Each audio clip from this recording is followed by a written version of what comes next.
कायनात की इस बेपनाह वुसअत में हम कहाँ खड़े हैं?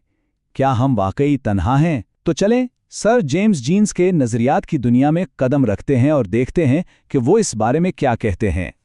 अच्छा, तो वही सवाल जो सदियों से इंसान के जहन में है। सर जेम्स जीन्स का जवाब इस हकीकत से पर्दा उठाता है कि हम वाकई कितने अकेले हैं। और सच पूछें तो ये जवाब काफ़ी हैरानकुन हो सकता है। इस सवाल का जवाब ढूंढने से पहले हमें ये समझना होगा कि हम जिस कायनात में रहते हैं वो आखिर है कितनी बड़ी, और ये एक ऐसा पैमाना है जो हमारे तसव्वुर से भी कहीं कहीं ज्यादा बड़ा है।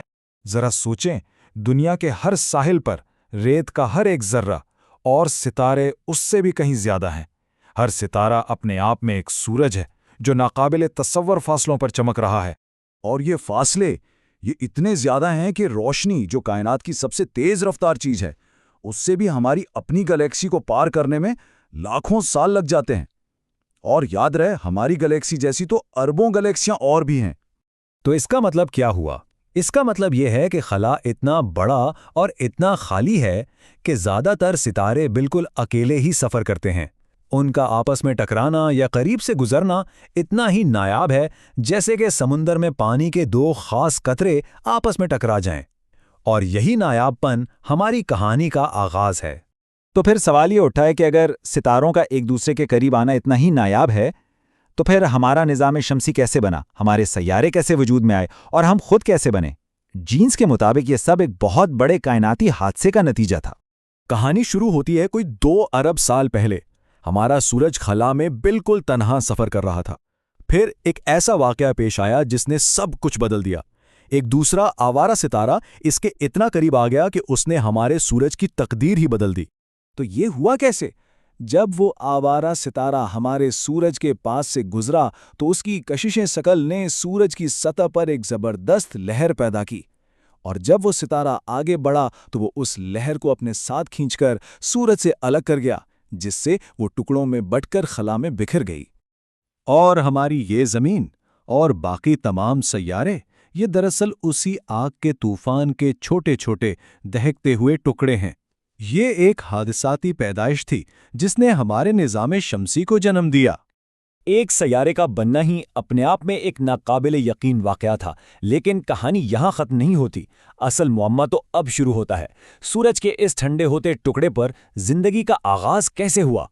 ये वो सवाल हैं जहाँ साइंस भी आकर ठहर जाती हैं। जीन्स ने खुद माना कि उन्हें नहीं मालूम कि बेजान मादे से ज़िंदगी की ये चिंगारी आखिर भड़की कैसे। ये हमारे वजूद की कहानी का सबसे बड़ा राज है। तो जैसे जैसे ज़मीन ठंडी होती गई, जिंदगी के लिए हालात साजगार होते गए।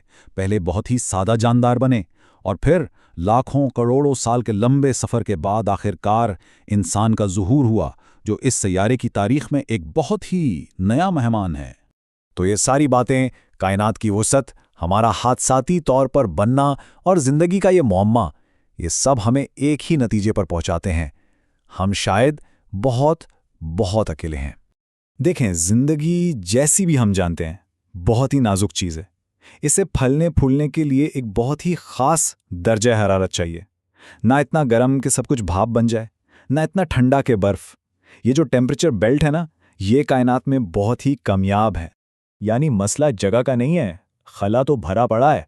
असल मसला सही हालात का है, और वो जगह जहाँ ज़िंदगी पनप सके वो नाकाबिले यकीन हद तक कम है। अरबों सितारों के बीच शायद गिनती की ही चंद जगह ऐसी होंगी।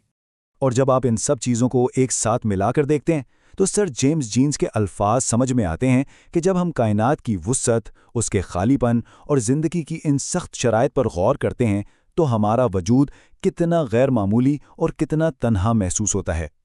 तो चलें इस सब को समेटते हैं। हम एक बहुत वसी और ज़्यादातर खाली कायनात में रहते हैं। हमारा अपना वजूद एक बहुत ही नायाब हादसे का नतीजा है, और शायद, सिर्फ शायद, हम इसमें बिल्कुल अकेले हैं।